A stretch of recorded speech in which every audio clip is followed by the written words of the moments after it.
이제 우리 함께 말씀 보도록 하겠습니다. 오늘 우리에게 주신 하나님의 말씀은 갈라디아서 2장 11절부터 21절까지의 말씀입니다. 갈라디아서 2장 11절부터 21절까지의 말씀입니다. 제가 봉독하도록 하겠습니다. 게바가 안디옥에 이르렀을 때 책망받을 일이 있기로 내가 그를 대면하여 책망하였노라. 야고보에게서 온 어떤 이들이 이르기 전에 게바가 이방인과 함께 먹다가 그들이 오매 그가 할례자들을 두려워하여 떠나 물러가매 남은 유대인들도 그와 같이 외식함으로 바나바도 그들의 외식에 유혹되었느니라. 그러므로 나는 그들이 복음의 진리를 따라 바르게 행하지 아니함을 보고 모든 자 앞에서 게바에게 이르되 내가 유대인으로서 이방인을 따르고 유대인답게 살지 아니하면서 어찌하여 억지로 이방인을 유대인답게 살게 하려느냐 하였노라. 우리는 본래 유대인이요 이방 죄인이 아니로되 사람이 의롭게 되는 것은 율법의 행위로 말미암음이 아니요 오직 예수 그리스도를 믿음으로 말미암는 줄 알므로 우리도 그리스도 예수를 믿나니 이는 우리가 율법의 행위로서가 아니고 그리스도를 믿음으로써 의롭다함을 얻으려 함이라. 율법의 행위로서는 의롭다함을 얻을 육체가 없느니라. 만일 우리가 그리스도 안에서 의롭게 되려 하다가 죄인으로 드러나면 그리스도께서 죄를 짓게 하는 자냐? 결코 그럴 수 없느니라. 만일 내가 헐었던 것을 다시 세우면 내가 나를 범법한 자로 만드는 것이라. 내가 율법으로 말미암아 율법에 대하여 죽었나니 이는 하나님에 대하여 살려 함이라. 내가 그리스도와 함께 십자가에 못 박혔나니 그런즉 이제는 내가 사는 것이 아니요 오직 내 안에 그리스도께서 사시는 것이라. 이제 내가 육체 가운데 사는 것은 나를 사랑하사 나를 위하여 자기 자신을 버리신 하나님의 아들을 믿는 믿음 안에서 사는 것이라. 내가 하나님의 은혜를 패하지 아니하노니 만일 의롭게 되는 것이 율법으로 말미암으면 그리스도께서 헛되이 죽으셨느니라. 아멘. 제가 미국에서 대학원 과정을 하면서 참 인상 깊었던 수업 시간이 있었습니다. 우리나라 말로는 그리스도론이라고 하는 수업 시간이었는데 어느 날 교수님께서 갑자기 옆에 있는 두 사람씩 이렇게 짝을 지어서 그룹 활동을 시키시는 거예요. 어떤 것을 시키셨냐면 옆에 있는 사람이 비기독교인이라고 가정을 해보고 최대한 교회 용어 그리고 신앙 용어 같은 것을 쓰지 않고 복음이라는 것이 무엇인지에 대해서 1분 안에 설명을 해보라는 거예요. 사실 제가 영어가 제대로 되지 않았기 때문에 그 시간을 제대로 보내지를 못했습니다. 그런데 생각해 보니까 제가 한국어로 한다고 했어도 이 복음에 대해 믿지 않는 사람들에게 1분 안에 이해가 되게 설명한다는 것은 참 어려운 일처럼 느껴졌습니다. 그때의 경험이 저에게 복음이라는 것을 무엇으로 설명해야 할까라는 그 부분에 대해 끊임없이 고민하게 만들었습니다. 복음을 어떤 이론이나 문장으로 표현할 수 있겠지만 그렇다고 마음의 진심으로 이해가 되기는 쉽지 않을 것입니다. 아마 복음을 설명하는 데 있어서 최고의 방법은 예수님께서 삶으로 설명하셨던 것처럼 그렇게 우리도 삶으로 복음을 설명하는 거 아닐까요? 왜냐하면 복음은 다른 것이 아니라 나의 삶을, 우리의 삶을 통째로 바꾸는 것이기 때문입니다. 성경은 예수님께서 십자가에서 죽으실 때 우리의 모든 죄가 용서받았다고 선언합니다.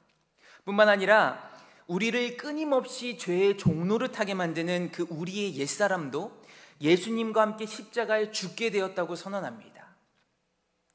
그래서 이제는 나에게 오신 예수님이 나의 삶의 주인이 되셔서 예수님으로 인해 변화된 삶을 살아가게 된다는 거예요. 이것이 우리가 믿는 복음입니다. 다시 말해 누구든지 예수님을 만나면 삶이 변하게 되어 있다는 겁니다. 이 복음의 원리가 오늘 저희가 읽었던 갈라디아서 2장 20절에 참 잘 담겨 있습니다. 메시지 성경을 보면은 이 갈라디아서 2장 20절을 조금 더 잘 풀어서 설명한 것 같아서 한번 함께 보려고 합니다. 나는 그리스도와 나를 완전히 동일시했습니다. 정말로 나는 그리스도와 함께 십자가에 못 박혔습니다. 이제 내 자아는 더 이상 내 중심이 아닙니다. 나는 더 이상 여러분에게 의롭게 보이거나 여러분에게서 좋은 평판을 얻고 싶은 마음이 없습니다. 나는 더 이상 하나님께 좋은 평가를 얻어야 한다는 강박관념이 없습니다. 그리스도께서 내 안에서 살고 계십니다. 여러분이 보는 내 삶은 나의 것이 아니라 나를 사랑하시고 나를 위해 자기 목숨을 내어주신 하나님의 아들을 믿는 믿음으로 살아가는 삶입니다. 나는 이 삶을 저버리지 않을 것입니다. 아멘. 예수님을 믿고 산다는 것은 단순히 교회를 가거나 어떤 교리적인 이해를 한다는 의미가 아닙니다. 메시지 성경의 표현대로 내 자아가 죽고 내 안에 계신 예수님으로 인해 살게 되었다는 거예요. 이것이 복음의 핵심입니다. 내 자아가 죽으면 이전에 내가 가장 중요하게 여기고 내가 절대 포기할 수 없었던 것들이 더 이상 아무 의미가 없습니다. 예수님께서 내 안에 계시면 예수님께서 중요하게 여기시고 예수님께서 절대 포기하실 수 없는 것들이 이제는 새롭게 내 삶의 새로운 기준이 되고 내 삶의 새로운 정체성이 되는 거예요. 그러니까 삶이 바뀌지 않을 수가 없는 겁니다. 오늘 말씀에 의하면 진짜 예수님이 내 안에 오셔서 예수님을 따라 사는 삶을 살아가기 위해서는 먼저 성경이 말하는 그 옛사람이자 자아라고 표현하고 있는 내가 죽어야 합니다. 그렇다면 우리 한번 질문해 봤으면 좋겠어요. 내 옛사람, 내 자아는 죽었습니까? 내 안에는 예수님께서 살고 계십니까? 우리는 예수님을 주님이라고 고백하죠. 주님이라고 하는 것은 주인이라는 표현입니다. 그러나 우리는 예수님께서 정말 나의 주인이신가? 한번 점검해 봐야 합니다. 예수님 당시의 문화를 생각해 보자면 종은 주인이 시키는 대로 합니다. 그 외에 다른 것을 할 수가 없습니다. 왜냐하면 그것에 생명이 달려있기 때문입니다. 그런데 많은 그리스도인들이 예수님을 주님이라고 고백하면서도 정작 그들의 삶을 보면은 자신이 주인인 것처럼 살아갈 때가 있습니다. 그럴 때가 대부분입니다. 제가 옛날 그 바이킹 시대를 배경으로 한 미국 드라마를 봤었는데 그 드라마의 시대적 배경을 보면 절대적인 권력을 갖고 있던 그 왕이 이렇게 통치를 하는 시대였습니다. 드라마를 보면서 왕이 통치하는 시대에 변하지 않는 진리가 있다는 것을 하나 보게 되었는데 그것은 한 나라에 두 왕은 있을 수 없다는 겁니다. 누구 하나가 죽고 진짜 왕이 남을 때까지 끊임없이 싸웁니다. 마찬가지로 우리가 정말 예수님을 나의 왕으로 나의 주인이신 주님으로 고백한다면 내 안에는 다른 거 없고 예수님만이 나를 통치하셔야 합니다. 교회를 다니면서도 여전히 변하지 않는 나의 삶의 이면에는 마치 두 왕이 있듯이 영적으로 내 안에서 나의 자아와 예수님 중에 누가 주인이 되는가에 대한 싸움이 일어나고 있기 때문입니다. 우리가 주님은 나의 왕입니다 라고 고백하지만 사실 내가 왕으로 살아가고 있지 않습니까? 미움과 시기, 질투, 욕심으로 가득 차 있던 내 자아가 죽었다면 더 이상 내 삶에서 그런 미움과 누군가를 향한 미움과 미워하고 누군가와 싸우는 일이 뭐가 있겠습니까? 더 이상 채워지지 않는 갈급함으로 인해 불평할 일이 뭐가 있겠어요? 우리 안에 여전히 그런 모습이 있다면 아직 그것들을 갈망하던 내 자아가 죽지 않은 것입니다. 정말 화가 나고 정말 억울한 순간을 만났을 때도 만약에 예수님이 나의 왕이시고 예수님이 나의 주인이시라면 그 예수님께서 나보고 어떻게 하라고 하시겠습니까? 우리가 입술로는 내가 예수 믿고 예수님이 나의 주님이라고 고백은 하지만 사실 그게 온전히 믿어지지 않는 것입니다. 그것이 삶에서 드러나게 되어 있습니다. 그런데 말처럼 예수님만이 나의 주님이 되는 삶이 저에게는 정말 쉽지가 않았습니다. 저는 모태신앙이고 어려서부터 목사의 아들로 자랐고 또 이후에 이제 신학을 공부했고 또 신학대학교를 졸업한 이후에는 사역을 시작했습니다. 겉으로 보자면 누구보다 예수님을 잘 믿는 삶을 살아가고 있는 거 아니겠어요? 그런데 저희 어머니께서 저를 항상 볼 때마다 자주 하셨던 말씀이 있습니다. 은철아, 너도 십자가에서 죽는 경험을 해야 하는데 그런 말씀을 항상 하시는 거예요. 근데 그 말을 들을 때면 제 안에서 도저히 인정할 수 없는 그 십자가의 죽음을 경험해야 된다는 그 말을 인정할 수 없는 마음들이 막 솟구치는 거예요. 제 삶을 봤을 때 예배는 물론이고 눈물로 기도하고 신학을 공부했고 목회자가 되겠다고 결단까지 했는데 자꾸 무엇인가를 못했다는 것처럼 들리는 그 말을 받아들일 수가 없는 겁니다. 그래서 저는 항상 어머니에게 이렇게 대답했어요. 엄마가 뭘 알아? 나도 십자가에서 죽는 경험 다 했어. 그렇게 대답했습니다. 그러나 실상은 제 자아가 죽지 못했던 것이죠. 죽은 사람이 어떻게 내가 죽었다고 외칠 수 있겠습니까? 죽지 않았기 때문에 그 억울함에 반응해서 나 죽었다라고 외치고 있는 거예요. 내 자아가 죽었는지 살았는지는 사실 내 옆에 있는 사람이 누구보다 잘 압니다. 가장 가까이에서 누구보다도 저를 잘 아는 어머니께서 내 삶의 변화를 느끼지 못하셨다면, 정말로 내 자아가 죽었는지, 내가 정말 예수님이 주인 돼서 살아가고 있는지 심각하게 점검해 봐야 될 문제였습니다. 저의 삶에서 예수님을 만났다고 확신했을 때 저는 정말 다른 삶을 살아갈 줄 알았습니다. 신학교에 다닐 때였으니 남들이 인정할 만큼, 쉽게 말해 거룩한 삶을 살 수 있을 줄 알았어요. 그런데 제 안에 예수님으로부터 회복과 그 변화가 분명히 있었지만 어느 순간 여전히 내가 이기적이고 죄 많은 모습으로 살아가고 있다는 것을 깨닫게 되었습니다. 예수님은 믿지만 정말 내 옛사람, 내 그 자아가 죽었다고 믿지 않았던 것입니다. 제 안에 여전히 예수님이 진짜 주인이라는 믿음이 없으니 제 삶이 여전히 그대로였던 겁니다. 이와 같은 이야기가 성경에도 기록되어 있습니다. 오늘 본문 말씀에서 사도 바울이 베드로를 책망하는 부분이 바로 그 부분입니다. 베드로가 안디옥이라는 지역을 갔을 때 이방인들과 함께 식사를 하게 되었습니다. 그런데 그때 예루살렘으로부터 온 유대인들 몇몇이 그 식사 자리에 오게 된 거예요. 식사를 하다가 그들을 발견하게 된 베드로가 슬며시 자리를 피합니다. 율법을 반드시 지켜야 한다는 유대인들의 눈치를 보고 그 자리를 도망간 겁니다. 그 베드로가 도망가는 것을 보고 다른 유대인 그리스도인들 그리고 바나바가 우리도 잘못하고 있는 건 아닌가? 라는 마음이 들게 됐고, 그래서 베드로를 따라 그 이방인들과 식사하던 자리를 도망갔습니다. 이 일에 대해 바울이 오늘 베드로를 책망하는 거예요. 누구든지 회개하고 예수님을 믿으면 구원을 얻는다고 복음을 전해놓고는 이게 지금 어떻게 이럴 수 있냐는 겁니다. 사도행전 10장을 보면 로마의 백부장이었던 고넬료라는 이방인이 회개하고 예수님을 받아들여 거듭났던 사건이 나옵니다. 이에 대해서 베드로가 이렇게 고백합니다. 사도행전 10장 34절에서 35절 말씀인데, 하나님은 사람의 외모를 보지 아니하시고 각 나라 중 하나님을 경외하며 의를 행하는 사람은 다 받으시는 줄 깨달았도다. 그때부터 베드로는 이방인과 함께 먹었고 이방인들도 믿음으로 깨끗이 되었다는 증언을 했습니다.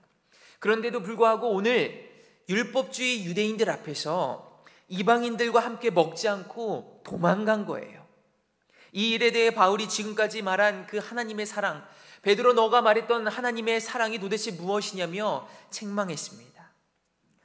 이런 책망받을 만한 이런 일이 베드로에게 일어난 이유는 오늘 본문 14절의 표현처럼 복음의 진리를 따라 바르게 행하지 아니했기 때문입니다. 조금 더 쉽게 표현하자면 베드로의 옛 자아, 어떤 옛 자아겠습니까? 유대인으로서 율법을 반드시 지켜야 한다고 생각하며 살아왔고, 다른 사람들에게 율법을 지키는 사람처럼 비춰지기 원했던 그 율법주의로 살아갔던 옛 자아가 아직 십자가에 온전히 죽지 못했기 때문입니다. 베드로 안에 예수님이 주인 되셨던 게 아니라 베드로의 옛 자아가 살고 있었던 겁니다. 예수님을 믿는다 하면서 내 삶이 변하지 않는 것에 대해 대수롭지 않게 생각하시는 분들도 있습니다. 예수님을 믿는 믿음이 생기는 것이지 내 성품이나 내가 살아가던 삶의 방식이 확 바뀌는 일들이 있을 거라는 기대는 하지 않습니다. 신앙생활을 오래 하다 보면은 그래 어느 순간 지금보다는 좀 더 나은 삶이겠지 하는 마음을 가지시는 분들도 있습니다. 예수님을 믿기 전과 똑같이 여전히 죄에 매번 넘어지는 삶에 대해서 답답한 내 마음이 힘들 뿐이지 그것이 죄라고는 생각하지 않습니다. 그런데 오늘 성경은 예수님을 믿는다면서 여전히 내 옛 사람으로 살아가는 것을 보며 뭐라고 표현하냐면 외식한다고 표현합니다. 이 외식을 세번역 성경에서는 위선이라고 표현하고 있는데 그 위선의 죄를 짓고 있는 겁니다. 그뿐만이 아니라 베드로의 위선이 다른 유대인 그리스도인들과 바나바까지 유혹했다고 기록합니다. 예수님께서는 마태복음 23장 27절에서 그런 위선의 죄를 분명히 지적하셨습니다. 화 있을진저 외식하는 서기관들과 바리새인들이여 회칠한 무덤 같으니 겉으로는 아름답게 보이나 그 안에는 죽은 사람의 뼈와 모든 더러운 것이 가득하도다. 이 이야기는 서기관과 바리새인뿐만 해당되는 것이 아니라 예수님의 수제자, 사도 중에 사도라고 불려졌던 그 베드로에게도 마찬가지였습니다. 그리고 오늘 말씀을 전하는 저나 그리고 이 말씀을 듣고 계신 여러분에게도 마찬가지입니다. 부모가 교회를 아무리 열심히 다녀도 가정 안에서 여전히 옛사람의 모습대로 살아가는 모습으로 인해 자녀가 실족하고 그 부모를 보면서 예수님이 살아가시다는 것을 믿지 못한다면 이것이 얼마나 두려운 일입니까?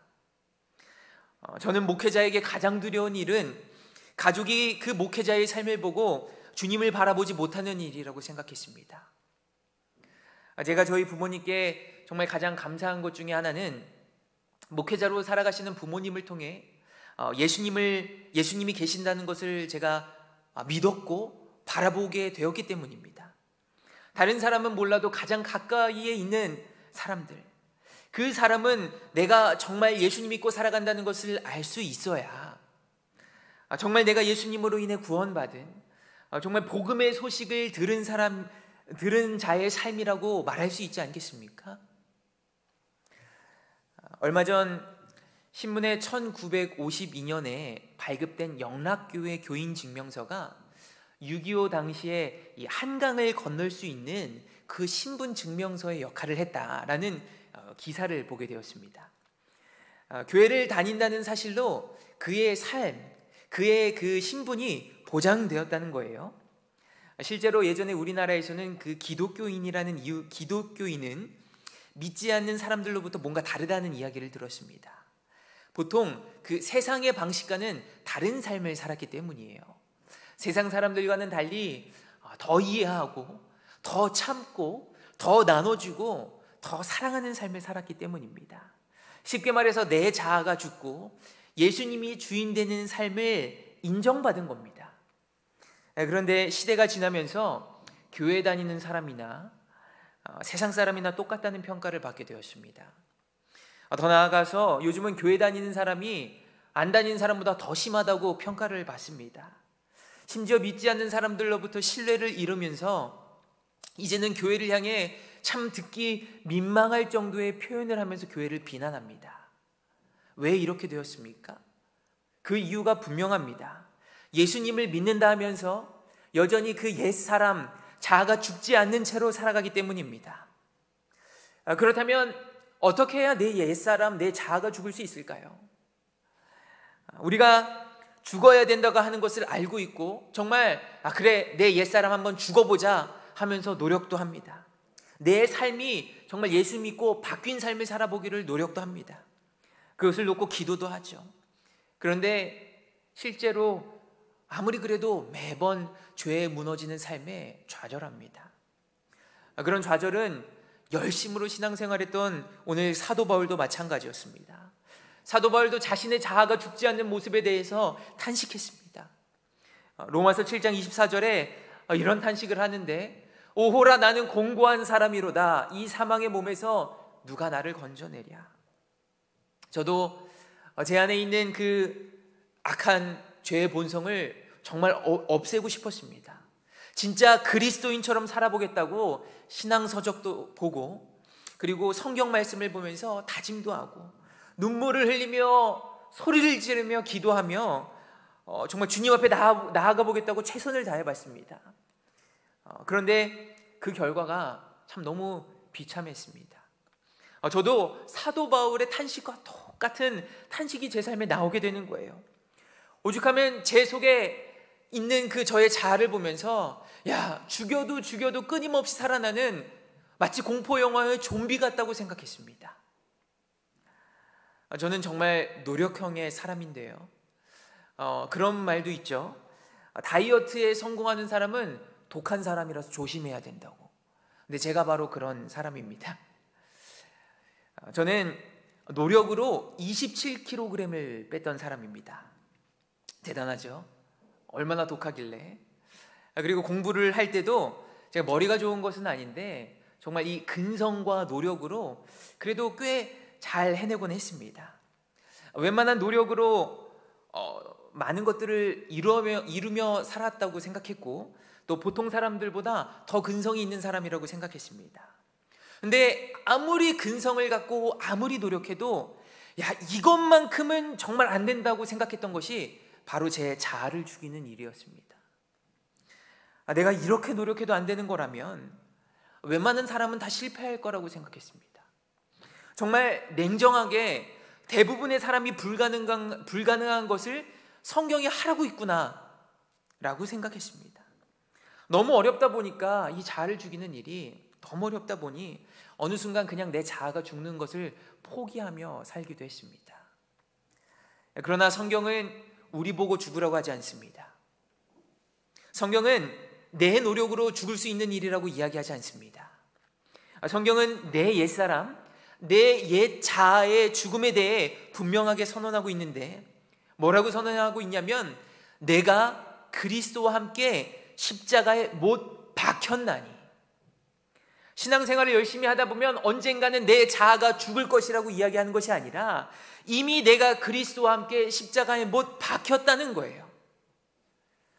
다시 말해 죽으려고 노력하는 것이 아니라 이미 죽었다는 사실을 믿음으로 인정하는 겁니다. 그 죽음이 인정될 때 비로소 예수 그리스도께서 나의 주인이 되시는 것을 경험하게 됩니다. 그 죽음이 인정될 때 내가 육체 가운데 이 세상을 살아가는 것은 여전히 변함없지만 내 모든 삶의 그 사소한 부분까지도 예수님이 시키는 대로 살아가는 것을 경험하게 되는 거예요. 그리고 더 나아가 내가 죽고 예수님으로 인해 사니까 삶의 순간마다 그 예수님의 생명의 역사를 경험하게 됩니다. 제가 미국에 있을 때 경제적으로 이렇게 여의치가 않아서 이렇게 집 주인분이 살고 계신 집에 방 한 칸, 작은 방 한 칸을 이렇게 빌려서 살았습니다. 집이 작다 보니까 부엌과 냉장고를 이렇게 같이 써야 됐는데 주인 아주머니가 냉장고도 같이 쓰는 거 집에 있는 음식들을 그냥 먹고 싶을 때 자유롭게 먹어도 된다고 이렇게 말씀해 주셨어요. 그런데 남의 집에 있는 음식을 자유롭게 먹는다는 건 정말 쉬운 일이 아니더라고요. 그래서 뭔가 먹고 싶어도 정말 꾹꾹 참다가 그래도 먹고 싶으면 저 이거 먹어도 돼요? 라고 항상 물어보면서 먹었습니다. 그리고 그냥 먹을 뿐만이 아니라 저도 이제 교회에서 음식을 가져오거나 또 이렇게 김장한 김치를 가져오거나 하면은 꼭 그 아주머니 식구들과 같이 이렇게 먹었어요. 어느 날 주인 아주머니가 이제 본인 딸이 이제 한국에서 가정을 이뤘는데 그 가정이 이제 미국에 놀러 온 겸 이 집에서 같이 한 열흘 정도만 지내도 되겠냐는 겁니다. 이제 그 아기들 손주들이 이제 어려서 시끄러울 텐데 조금 이해해 달라고 부탁하셨습니다. 그 정도 이해하는 거 어렵겠습니까? 당연히 괜찮다고 했죠. 근데 어느 날 제가 학교를 마치고 이제 집에 왔는데 집에는 아무도 없었고 식탁 위에 이 뚜껑이 뜯어져 있는 스타벅스 믹스 커피가 있는 거예요. 저희 집 그 당시 살 때 항상 그 맥심 믹스 커피만 먹었는데 여러분들 스타벅스 아시죠? 그 고급스러운 커피, 스타벅스 믹스 커피가 있으니까 이게 웬일인가 하고 제가 그냥 망설임 없이 아주 맛있게 한 잔 커피를 마셨습니다. 커피를 마시고 이제 방에 들어가서 공부를 하고 있는데 이제 주인 아주머니와 그 따님 식구들, 이제 그 따님이 저보다 누나여서 누나라고 했는데 그 누나와 식구들이 집에 들어온 겁니다. 들어와서 갑자기 저를 부르시는 거예요. 부르셔서 혹시 이거 먹었니? 라고 물어보시는데 바로 그 스타벅스 커피였습니다. 자유롭게 먹는데 뭐가 문제였겠습니까? 네, 그거 제가 먹었어요 라고 대답했어요. 그런데 갑자기 아주머니께서 그거 먹으면 어떡하냐는 겁니다. 알고 보니까 그 누나가 이제 한국으로 돌아갈 때 그거 가지고 가려고 사놓은 건데 그 어린 아기가 갖고 놀다가 뚜껑이 다 뜯어져 있었다는 거예요. 그러니까 저는 곧바로 제가 그런 거 모르고 제가 실수로 뚜껑이 뜯어져 있어서 먹어도 되는 줄 알고 먹었습니다. 죄송해요. 제가 새 걸로 하나 사올게요 라고 이제 죄송하다고 하고 방으로 들어왔는데, 곧바로 따라서 그 누나가 그 어린 아이 손을 잡고 방에 들어옵니다. 들어와서 분에 찬 목소리로 자긴 도저히 이해가 안 된다는 거예요. 어떻게 남의 것을 허락도 안 받고 먹을 수 있는지 막 이해가 안 된다며 저한테 그러시는 겁니다. 제가 자초지종을 설명했죠. 사실 그런 거 아니고 항상 허락받고 먹었는데 이제 워낙 자유롭게 먹을 수 있는 관계가 되었다 보니까 뚜껑이 뜯어져 있는 거 그냥 먹게 되었다. 미안하다. 그런데도 불구하고 그 누나가 뭐라고 저에게 그랬냐면, 오늘 내가 너한테 남의 것을 먹으면 안 된다는 걸 알려주려 왔다는 거예요. 제가 미안하다고 한참을 사과하고 이제 방에 혼자 남아있는데 너무 화가 나는 거예요. 그 옆에 있던 3살짜리 아이의 눈도 기억나고 참 얼마나 치욕스러웠는지 모르겠어요. 얼마나 억울하고 화가 났겠습니까? 오히려 왜 오해해놓고 어디 나한테 함부로 그러냐고 진짜 소리쳐도 되는 상황 아니었겠어요? 그런데 제가 이제 눈치가 보여서 집에서 저녁도 못 먹고 이제 저녁을 굶은 채로 화가 난 상태로 이제 그 믹스 커피를 사겠다고 이제 마트로 달려갔습니다. 그런데 참 신기하게 때마침 어머니에게 한국에서 전화가 왔습니다. 잘 지내니? 하시는 말씀에 제가 이 울분을 토하면서 있었던 일들을 막 설명했습니다. 그러면서 제가 그랬어요. 아니 이게 말이 돼? 내가 뭘 잘못했다고 이런 대우를 받지? 내가 아무래도 이거 가서 따지고 그냥 그 집을 나와버려야겠어. 내가 정말 더러워서 못 살겠어. 그런데 어머니가 그러시는 거예요. 은철아, 너의 마음 너무 잘 알겠는데 그런데 너가 그냥 십자가에 죽어야 해. 그게 사는 거야. 그 이야기를 듣는데 막 더 열이 받는 거예요. 그래서 제가 소리를 질렀습니다. 아니 왜 내가 죽어야 하지? 내가 뭘 잘못했는데? 내가 죽는다 쳐도 그 억울한 거 나 혼자 죽어? 그 억울함은 누가 해결해 줄 건데? 여러분이 생각해도 그렇지 않습니까? 이게 지금 내가 죽을 상황입니까? 그런데 어머니는 은철아, 죽는 게 사는 거야. 너도 그냥 십자가에 죽잖아? 그러면 그 이후에 하나님께서 책임져 주실 거야. 예수님도 십자가에 그냥 순종함으로 죽으셨어. 그랬더니 그 이후에 하나님께서 그 부활의 은혜를 주신 거야. 십자가를 지는 게 이기는 거야. 그 커피 하나만 사지 말고 더 많이 사. 더 사고 아이들 줄 선물도 사. 예수님의 마음으로 한번 해봐. 그 이야기를 듣는데 너무나도 열이 받았던 그 상태에서 갑자기 제 마음속에 내 자아와 예수님이 서로 싸우고 있는 것이 보여졌습니다. 그리고 저의 마음속에 말씀이 한 구절 생각났는데 바로 갈라디아서 2장 20절의 말씀이었습니다. 내가 그리스도와 함께 십자가에 못 박혔나니 그런즉 이제는 내가 사는 것이 아니요 오직 내 안에 그리스도께서 사시는 것이라. 이제 내가 육체 가운데 사는 것은 나를 사랑하사 나를 위하여 자기 자신을 버리신 하나님의 아들을 믿는 믿음 안에서 사는 것이라. 아멘. 그래, 내가 죽어야 되는 걸로 억울해야 할 필요가 없구나.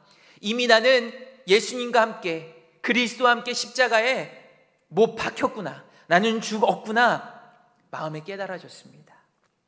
예수님이 제게 복음이 되셨을 때 이미 예수님이 제 안에 주인이 되셨다는 것을 제가 깨달았습니다.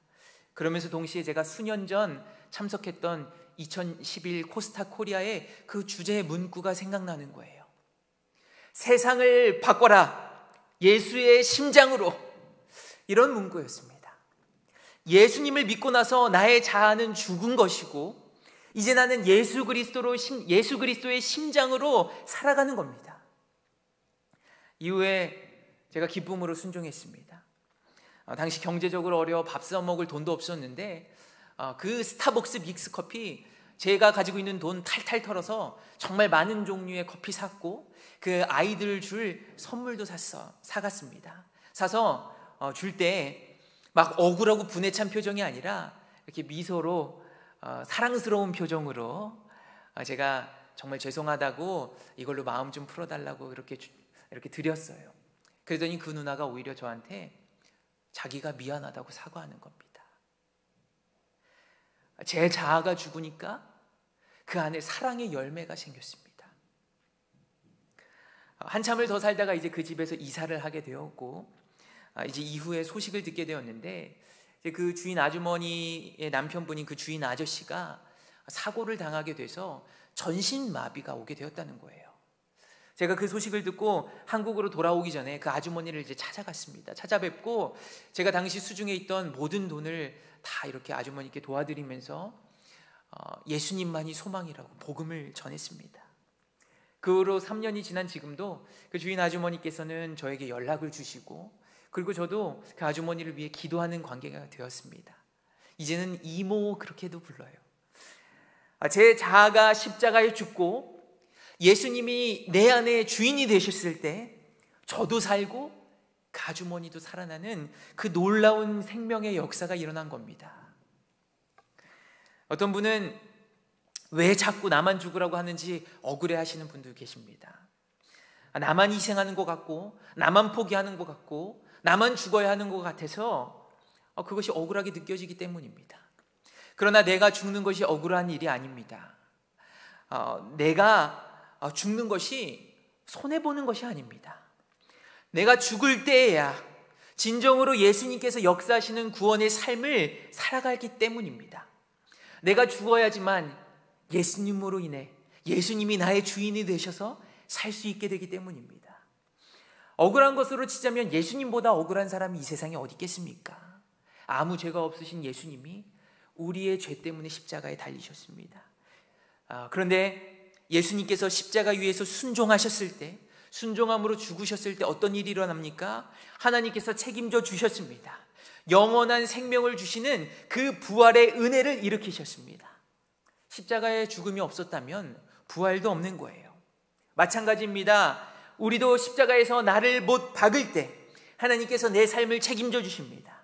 우리의 삶에 놀라운 생명의 역사, 내가 죽을 때 하나님이 주시는 그 놀라운 부활의 역사가 일어납니다. 죽은 줄 알았던 내 자아가 혹시 또 살아납니까? 또다시 내 삶의 왕노릇 하려고 합니까? 이미 내가 그리스도와 함께 십자가에 못 박혔다는 것을 우리가 날마다 고백해야 합니다. 사도 바울도 고린도전서 15장에서 나는 날마다 죽노라 라고 고백합니다.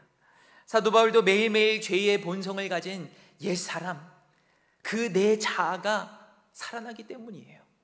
그럴 때마다 사도 바울은 내가 그리스도와 함께 십자가에 못 박혔나니 라고 고백했습니다. 그 고백 가운데 그는 매일 예수님이 주인 되어 살아가는 삶, 매일 예수님이 왕이 되셔서 그의 삶을 통치하는 삶, 매일 예수 그리스도의 심장으로 살아가는 삶을 살아갈 수 있었던 겁니다. 십자가의 죽음이 있어야 부활의 은혜가 있습니다. 내 자아의 죽음이 있는 곳에 예수님의 생명의 역사가 있습니다. 내가 죽을 때 진정으로 내가 살고 내 죽음으로 인해 내 주변에 있는 모든 사람들이 살아나는 놀라운 생명의 역사가 일어납니다. 이것이 복음의 역사입니다. 오늘 말씀을 기억하며 우리 모두가 정말 내가 죽었구나 인정하고 내 안에 계신 그 예수님, 그 예수님이 나의 왕, 나의 주인이 되어주셔서 그 주님만이 나의 주인이 되어주셔서 살아가기를, 우리가 그 주님만을 바라보기를 간절히 바랍니다.